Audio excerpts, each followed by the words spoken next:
You know that feeling, right? You really, really want to speak English easily, like comfortably, fluently.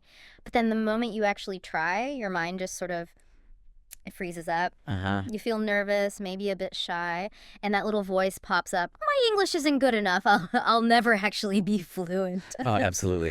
It's like hitting a wall, isn't it? Yeah. So many learners experience that fear, stopping mid-sentence, forgetting words, feeling shy. Yeah. It's so common. And honestly, it often makes people just, well, give up. It really does. And so today we're doing a deep dive specifically into tackling that exact challenge, right head on. We're looking at a source text, some material that basically says that feeling, that thought that I can't do it, it's not the end of the story, that fluency, it is possible for you. Yeah, that's our mission for this deep dive, really, to unpack the key ideas for this material. It's a text that's, focused completely on helping people like you get past that fear and speak English comfortably. Right. It shares really practical, actionable steps based on what it tells us. Exactly. So let's jump right into what this source sees as the main hurdle. Wanting fluency, but being kind of paralyzed by fear, stopping all the time, forgetting words, Feeling shy? feeling scared, yeah. And this whole cycle convinces people their English is just bad and they stop trying. I mean, what's great is how the text just immediately tackles that negative thought. It It's says, right. look, that idea, it's just not true. You absolutely can speak English fluently. And it also quickly debunks another common myth, doesn't it? This whole idea that being fluent means you need like super hard words, perfect grammar, or these really long, complicated sentences. Totally. It clarifies right away that's not what real fluency is about. Not at all. Instead, this text offers, well, a much more down-to-earth definition. Which is, Fluency just means speaking without stopping too much. Simple as that, really. yeah. It means being able to share your thoughts, say what you actually want to say, so the other person gets it. Okay, so it's really about getting your message across, not about being flawless. And the material says it's actually okay to make small mistakes. Absolutely. Okay, I mean, think about it. If the person you're talking to understands you, then your English is working. It's doing its job. Right. This source really hammers home that being fluent means feeling comfortable and easy when you speak. It's not about being perfect. And that difference, that's key to changing how you approach learning. Okay, so if that's what fluency really is, how do we actually get there? This text lays out a pretty clear path. The first step, it insists, is the absolute foundation. And it's something, maybe ironically, a lot of people overlook when they're desperate to speak. It's listening. Yeah, and the material uses a really neat comparison here. Think about how babies learn their first language. I mean, they just listen, right, for months, every single day, before they even try to say much. Right, no grammar books involved. No grammar books, nothing. Their brains just soak it up, learning the patterns purely by absorbing the sounds. Okay, so it's like fundamental brain training. So the text says, do the same as an adult learner. Listen to English. Yeah. Every day. And it gives loads of suggestions. Podcasts, songs, cartoons are great, short stories, YouTube videos, even the news. But here's the really important bit it stresses. What's that? You do not have to understand every single word you hear. Oh, that takes the pressure off immediately. Exactly. Just enjoy the sound. Let the rhythm, the words just kind of wash over you. The text explains your brain will actually start remembering things without you even realizing it. And this steady diet of listening, it slowly but surely improves your speaking down the line. It's like building this deep, passive understanding first. Precisely. Which then supports the active part. Which, yeah, brings us right to that active part. The second key step the source talks about is speaking every day. And this is where the fear often kicks in, like we said. But the material, it's really insistent here. Daily speaking practice is it's essential. Even if you feel shy, even if you make mistakes, even if you think you have no one to talk to at first. Right, and it gives simple ways around that, like talk to yourself. Stand in front of a mirror, maybe. Yeah, and it gives really simple starting sentences, too. Things like, I am happy, or this is my room, today is a good day. Just basic stuff. Okay, and using these simple sentences every day. The text says it's like exercise for your mouth. Pretty much. Your tongue, your lips, they get used to making the English sounds. They start to move more easily, which naturally helps you speak a bit faster and, well, better over time. Like building muscle memory. Exactly like exercise. The more you do it, the stronger you get. Yeah. So the advice is crystal clear. Start by yourself if you need to. Just talk out loud. Every single day. Okay. Now, even if you start talking, there's still that huge hurdle we mentioned right at the start. that fear of making mistakes. And that brings us neatly to the third step in this material. Don't be afraid. Ugh, mistakes. Yeah, this is a big one. So many learners just freeze up here because they're terrified of saying something wrong. But this text, it completely reframes that. It says, point blank, mistakes aren't bad. Actually, they're good. They're chances to learn. Mm-hmm. Every mistake teaches you something new. Right. And it also reassures you by pointing out something obvious when you think about it. Nobody speaks perfect English, not even native speakers. True. We forget words. We stumble over pronunciation. We say the wrong thing sometimes. It happens to everyone. So the advice is pretty straightforward. Don't beat yourself up when you make a mistake. Just, smile, maybe correct yourself if you notice it, and just try again. Speak bravely. Speak with confidence. That's the message.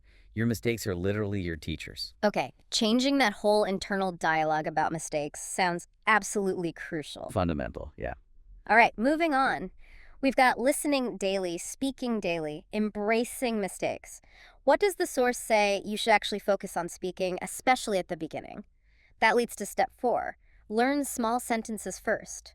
Yeah, the material points out a really common trap here. Lots of learners try to jump straight into mastering complex grammar rules or memorizing these huge lists of difficult vocabulary Oh yeah, I can see that. and trying to build really complicated sentences right away.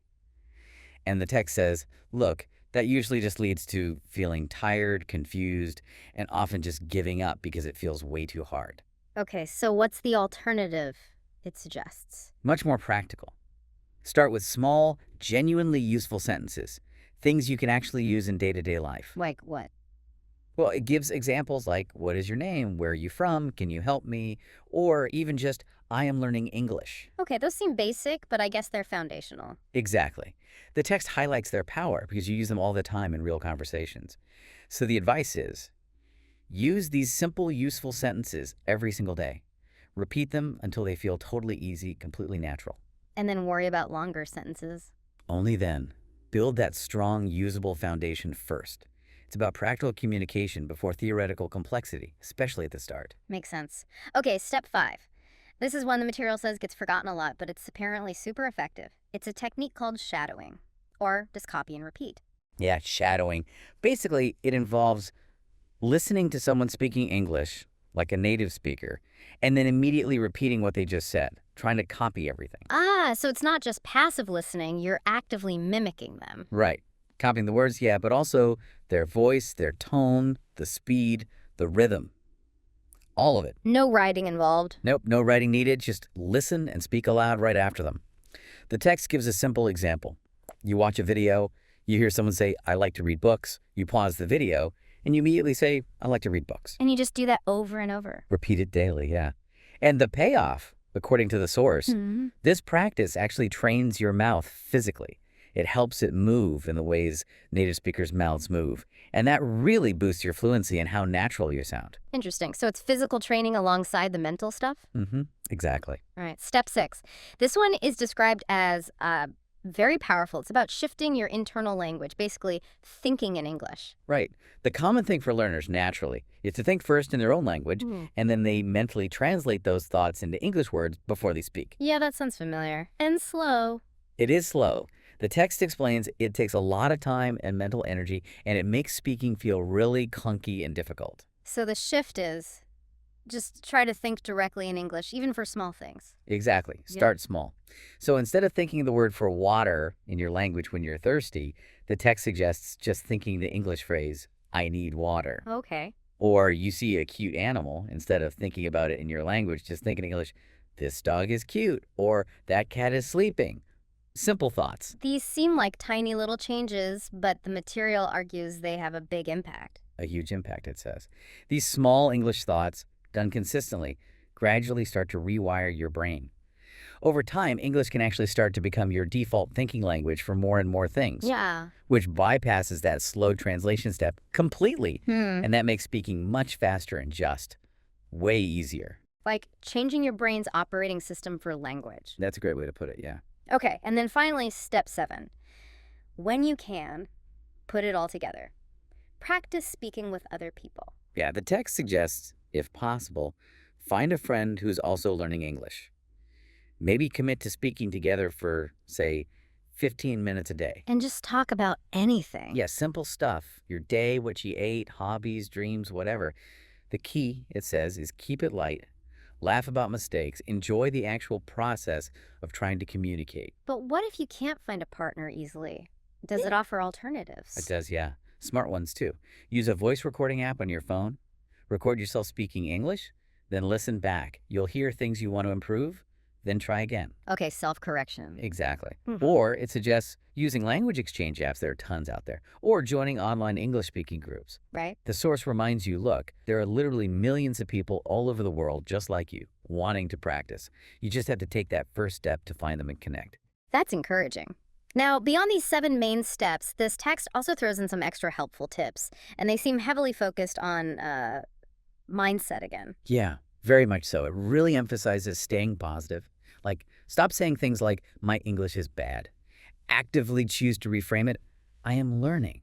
I am getting better. Instead of, I can't speak. Say, I am practicing every day. It's about that internal narrative. Believe in yourself. That's a big one in the text.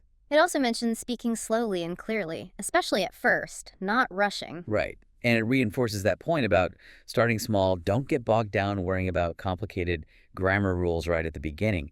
Focus on using simple English effectively first. Get the basics solid. Exactly. And crucially, make English just a normal part of your daily life. Sure. Speak it while you're walking, maybe when you're cooking, even just silently in your thoughts. Slowly, consistently, it starts to feel natural. I like how the material wraps all this advice up with a kind of long-term view. Using that analogy, learning a language is like planting a tree. It's a lovely analogy, isn't it? You plant a tiny seed, you water it every single day, and for ages, you might look and see nothing happening above ground. Yeah. Then slowly, eventually, a little green shoot pops up. Yeah. But it takes many, many days, weeks, months of that consistent care before it grows into a strong tree. So learning English needs that same kind of patience, consistent care, daily practice. You might not see massive changes overnight, Probably won't. but the promise in this text is definitely there. One day, you will speak fluently without that awful fear. One day, you'll look back and think, wow, okay, I actually did it. It's a process. So maybe we should quickly recap those 7 key steps we pulled from the source material. Good idea. Okay, number 1, listen every single day. 2, speak every day, even if it's just talking to yourself initially. 3, don't fear mistakes. See them as your teachers. Embrace them. 4, learn and actually use small, useful sentences first. Build from there. 5, copy and repeat after native speakers. That's shadowing technique. 6, try, consciously at first, to think directly in English. Start small. And number 7, practice speaking with other people whenever you can, or use recording tools to practice by yourself. And layered over all that, remember those crucial mindset points? Stay positive, really believe you can do it, and speak bravely. Don't let fear win. Yeah. The final message from this text we looked at is just a really powerful shot of encouragement, isn't it? It basically says, you can do it. Yes, you can. Don't stop. Please don't give up. Just speak. Speak. Speak. Fluency is coming to you. So I think what we've really drawn out from this source today is pretty clear.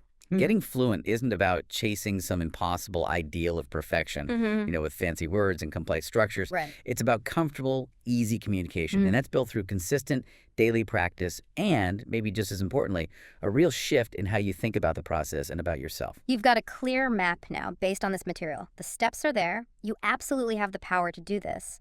This deep dive has hopefully given you those key steps, the ones outlined in the source, for your own English journey. And just remember, it is a journey, right? A process of ongoing growth. Absolutely. And maybe, thinking back to the source's analogy, the one about learning English being like planting that tree and watering it daily. Yeah. What's maybe one small, consistent act of watering, one small practice that you listening could commit to doing starting today, right now, Yeah. to help your own English language tree grow just that little bit stronger.